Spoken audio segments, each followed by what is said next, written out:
కూర్చోండి ఎట్లుంటారు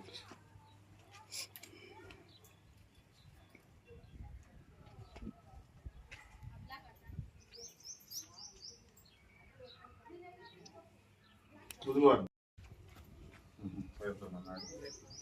రాత్రికి ఇంటి జాగా పింఛన్ కూడా రాపిచ్చేస్తాము. ఇంటి జాగా ఇప్పుడు పింఛన్ రాయాలి, డెత్ సర్టిఫికేట్ అప్లై చేయను కదా.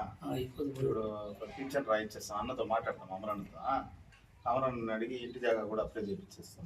అప్లై ఆల్రెడీ చేసినారు కదా, అట్లయితే వస్తుంది. అన్నకి ఒక మాట చెప్పేసి ఏడన్నా జాగా చూపిస్తామా, మళ్ళీ లోన్ చేయిస్తాడు అమరన్న, మళ్ళీ ఇల్లు కట్టిచ్చేస్తాం. అదే పిల్లలకు కూడా చదువు చేపిస్తాం. అన్నతో మాట్లాడుతాం. ఎందుకంటే ఈయన ఫస్ట్ నుంచి తెలుగుదేశం ఫస్ట్ నుంచి తెలుగుదేశం. ఆయన ఊళ్ళో అటువంటి వాళ్ళకి న్యాయం చేయాలి. మాట్లాడతాం, అన్నతో మాట్లాడేస్తాం.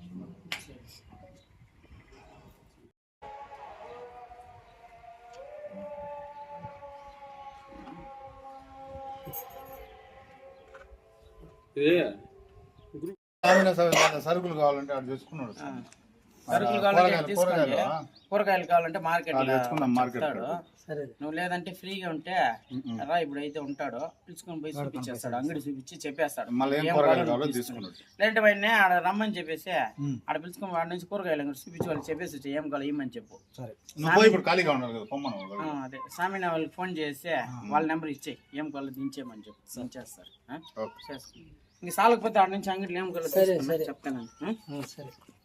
తెలుగుదేశం పార్టీ కార్యకర్తగా నేను 30 ఏళ్ళుగా పార్టీలోనే ఉన్నాను.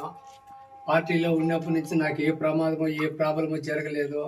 నేనేం సహాయమో అడగలేదు. ఇప్పుడు నాకు ఒక కొడుకు, ఆ ఒక్క కొడుకు చనిపోయినాడు. నాకు వేరే మార్గం లేక అప్పులైపోయినాను. ఇప్పుడు చదువుకునే బిడ్డలు, చిన్న బిడ్డలప్పుడే వాళ్ళ నాయన కొడుకు చనిపోయిన దానికి వేరే దిక్కు తెలియకుండా ఉంటే మన మురుగా సార్కి, మన శ్రీధర్ సార్కి చెప్పిన దానికి తెల్లవారే నాకు వచ్చి మా ఇంటికాడికి వచ్చి నాకు సహాయం చేసి నీ బిడ్డలకి నీ కోడలకి ఇల్లు తీయించి ఇంటి జాగా తీయించి అమరణంతో చెప్పి మేము ఇల్లు కట్టిస్తాము, పిల్లలకు చదువు గురించి సహాయం చేస్తామని చెప్పని మురుగన్న శ్రీధర్ అన్న చెప్పిన దానికి చాలా సంతోషంగా ఉంది. నాకు ఇదే మీరు చేసిన 10,000 బాధ అనుకుంటాను.